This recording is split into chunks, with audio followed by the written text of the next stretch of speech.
Hello again and welcome back everybody to another edition of the Rural Report. I am your Rural 2IC and we are getting through the list, right? If you don't know what I'm talking about, then that might mean that you are new here. So, welcome. Thank you for stopping by and spending a little bit of time with us. For the rest of you, you know what's going on. It is National Preparedness Month, aka September, where we are doing the 30 days of survival. Now, shout out to my little boy, 5 year old. Little Rural for giving me the fun and creative idea of doing this and the ABCs. So we are picking a letter and going over a couple of terms, preparedness related, and why and all that. So let's just jump straight into this one because today's letter is the letter S. So the first one is going to be situation.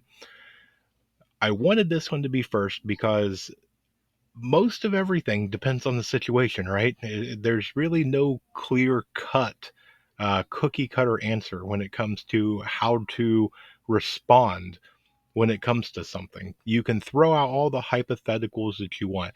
Well, in a fire, you've got to do this. In a flood, you've got to do this. In civil unrest, you've got to do this. Depends on the situation, right? Is it an elderly man, a younger woman, a single parent, maybe somebody that has two or three babies? Are they in the 12th floor downtown in a major city? Are they in a cabin 10 miles, from their nearest neighbor? Situation varies, right? So when it comes to the situation, one, in a relative time of peace, it's about setting yourself up for the best situation that you possibly can. If you start looking at a lot of things and you go, hey, I'm probably not in the best area if something bad happens, maybe you should better your odds and put yourself in a better situation. If you're in a pretty decent situation, what can you do to make it better? How can you give yourself the best possible outcome when disaster strikes? And we're talking about anything from a personal SHTF, from death of a family member to loss of a job, maybe a fire or anything along those lines, something that it affects you personally. Maybe it's something that is your neighborhood. Maybe somebody hit a transformer and the power is going to be out 2 or 3 days. Is it summertime or is it wintertime? It's two completely different things. If the power's out for 2 or 3 days, and it's early spring to where it's not too hot, not too cool, it's pretty manageable for most people. Or is it in the dead of winter? And depending on where you are, again, it's going to depend. Or is it the dead of winter in southern Texas? Or is it in the dead of winter in northern Maine? It's two completely different winters, right? So, try and look at yourself and do a situational awareness. What is it that you have going for you? What's the benefits? Then what's the downsides? And all them downsides, how can you make them better? And even though something is on your good side, hey, I'm set up pretty good in this area. Can it be better? And one of the things that's going to help when it comes to certain situations is surveillance. Do you have things set up now? Do you have cameras? Do you have motion detector lights? Do you have early warning detection devices? Do you have a dog? Do you have something that lets you know that something's out there?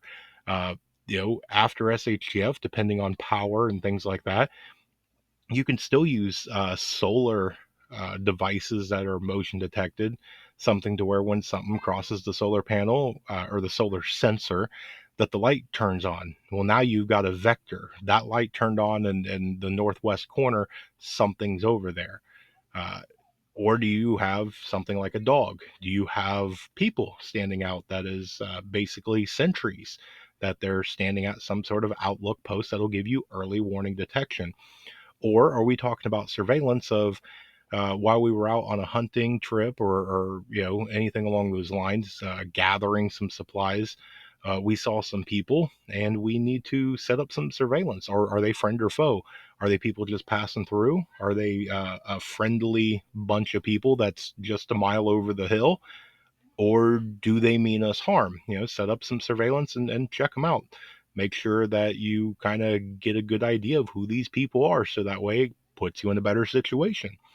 Another thing that it begins with the letter S, which is going to be our third word, is sanitation. There's a lot of people that don't consider this when they start going through their preps, especially a lot of the new people. They start in with something flashy like firearms and blades, or maybe they get something because based on experience they had a health scare, so they start with medical and things like that. There's a lot of people that skip over sanitation, and if you do a lot of your history stuff, when you start looking at a lot of conflicts, wars, things like that, logistics wins wars, and lack of sanitation usually is one of the things that is a leading cause of loss of life. When you start getting things like uh, infections, disease, things like that, uh, sometimes that's a lot more deadly than your adversary that you're facing. So sanitation is huge. What can you do to keep cleanliness? We are, as a whole, being a civilized society, we're a cleanly people, and when you take that cleanliness away, suddenly you're exposed to a lot more germs and other elements, and that brings on disease and all sorts of other nasty things. And so we need to make sure that we take the precautions now and start thinking about it. We all have human waste. We're going to have regular waste, things that we throw away, trash. What are you going to do with food that spoils? What are you going to do with maybe one of your livestock got sick, so it's not edible? You'll have to dispose of that somehow. You can't just leave it in the field and let it rot. You can have the disease spread to the rest of the livestock. There's a lot of things that can happen. Plus, you're gonna have to do basic sanitation. Wherever you're living is going to have to be somewhat clean. Your clothes are going to have to be somewhat clean. You're going to still have to do dental hygiene and clean under your fingernails and things like that. Otherwise, you're going to have bad things start happening, which also brings it around because depending on the situation, depending on surveillance and sanitation, that all talks about your safety. And that's my fourth word for the day, because at the end of the day, safety is what it is. If you're not being safe, then what are we doing? When it comes to trying to stay alive during SHTF, it's a lot of it boils down to safety, and you can look at it. You're probably not going to be alive long if you're not getting enough water, clean water. If you're not getting enough food and good clean food, you're not going to be functioning to where, if you aren't getting enough sleep, that can really put your safety into question.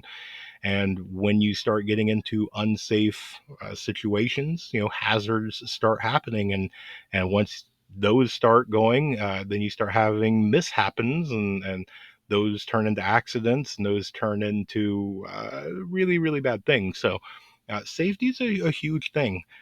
Make sure that you self assess and check out your PPE. Check out your personal protective equipment. What do you have? Do you have safety glasses? Do you have gloves? Do you have work boots? Do you have full length pants, long sleeves, things like that? Do you have the things that, if you're going to be doing certain tasks, that you're as safe as you possibly can to do those tasks? But those are my four words, and all of those four words are going to go right in line with my honorable mention, which is survival. Again, that's kind of the whole point of all this. You can have all the training and flashy gear you want, but if you don't survive through SHTF, then did you really go through? You can do, we've talked about it back a couple of episodes ago.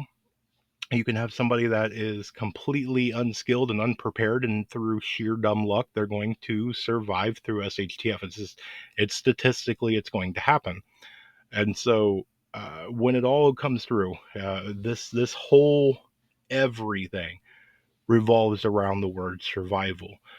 Once you get past your basic needs, once you get past your food, your water, and your air, the things that you absolutely cannot live without, you can't go through very long without breathing. You can't do it without water, and you can't do it without food. And I know everybody's going to be shouting out all sorts of other things. I get it. Shelter's nice, fire's nice, protection's nice. Technically, you could make it through without those, but depending again on your situation, as long as you have food, water, and air, those are the three musts. Okay, that's kind of the there is no exception to the rule. So when it comes to all this, just remember when it comes to survival, a lot of this is going to depend on your situation. It's going to depend on your safety, and when it comes to survival, that's kind of the golden ticket right there. That's going to be the thing on how well it did. Uh, Rule number one: once SHTF is over and we made it through to the other side, who's alive? Okay, that's the winning Powerball ticket right there. That's the lucky number. That's the jackpot. How comfortably you did, that's all just bonus stuff. But the first thing you got to do is survive. So, but that's what I've got for you guys today. That is the letter S. So I hope you guys enjoyed that one.